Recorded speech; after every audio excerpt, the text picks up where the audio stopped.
বাঁধাকপি রান্না করবো। দেখো বাঁধাকপি আমি বসিয়ে দিয়েছি, বাঁধাকপি, আলু আর হচ্ছে টমেটো, সাদা জিরে ফোড়ন দিয়ে আর শুকনো লঙ্কা ফোড়ন দিয়ে আমি বসিয়ে দিয়েছি। আজকে আর আলাদা আলাদা করে করছি না।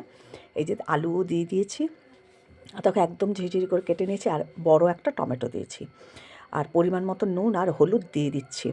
দিয়ে ভালো করে নাড়িয়ে চাড়িয়ে ঢেকে রাখবো কিছুক্ষণ সিদ্ধ হলে তারপর এটাকে একটু নামিয়ে রাখবো। আর বাঁধাকপিটা আজকে করব একদম কুচো চিংড়িগুলো আছে না, একদম ঝিরিঝিরি, সেই চিংড়ি দিয়ে বাঁধাকপিটা করব। তো এই দেখো এর মধ্যে একটু আদা বাটা জিরে বাটা দিয়ে দিলাম, দিয়ে খুব ভালো করে এটাকে এবার নাড়িয়ে নিচ্ছি। একটু ঢেকে রাখবো কিছুক্ষণ, একটু ভালো নরম হয়ে আসলে একটু একটা থালায় একটু ঢেকে রেখে দেবো। তারপর এর মধ্যে চিংড়ি মাছটা ভেজে তারপর বাঁধাকপিটা দেবো।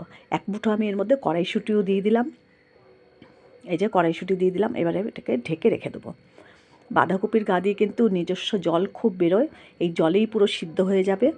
আর এই যে আমি বাঁধাকপিটা নাবিয়ে রাখলাম, আর এই যে কুচো চিংড়ি নিয়ে নিয়েছি। কড়াইয়ে আবার বেশ খানিকটা তেল দিয়ে দেবো। কড়াই গরম হয়ে গেছে, কিছুটা তেল দিয়ে এর মধ্যে আমি এক মুঠো পেঁয়াজ দিয়ে দেবো। চিংড়িটা দিচ্ছি তো ওর জন্য একটু পেঁয়াজ কুচি দিলাম, নাহলে আমি বাঁধাকপিতে পেঁয়াজ দিই না। তো যাই হোক, একটু পেঁয়াজটা হালকা করে একটু ভেজে নিচ্ছি। হালকা ভাজা হয়ে গেলে পরে এর মধ্যে কিছুটা চিংড়ি দিয়ে দেবো। দেখো একদম ঝিরিঝিরি চিংড়ি, এই চিংড়িগুলো দিয়ে কিন্তু বড়া টড়া খেতে বাটা খুবই ভালো লাগে। তো যাই হোক, এই যে চিংড়ি মাছ দিয়ে দিলাম। এবার চিংড়িটাকে খুব ভালো করে একটু নুন হলুদ দিয়ে ভালো করে ভেজে নেব। বাঁধাকপিতে কিন্তু হলুদ নুন দেওয়া আছে, চিংড়িতে কিন্তু পরিমাণ মতন বুঝে দিতে হবে। তো নুন আর এই হলুদ দিয়ে দিলাম অল্প করে। এবার ভালো করে একটু ভেজে নিচ্ছি চিংড়িটা একটু লাল লাল হলে পরে এর মধ্যে বাঁধাকপিটা ঢেলে দেবো। দেখো চিংড়িটা একদম ঝিরিঝিরি এই যে ভাজা হয়ে গেছে সুন্দর। তো এর মধ্যে এবার আমি বাঁধাকপিটা ঢেলে দিচ্ছি। এবার বাঁধাকপিটা দেওয়ার পরে খুব ভালো করে এবার চিংড়ির সাথে এগুলো মিশিয়ে নাড়াচাড়া করে একদম গ্যাসটা একটু কমিয়ে থালা চাপা দিয়ে রেখে দেবো। তো এর মধ্যে আমি আর কিছু দেবো না।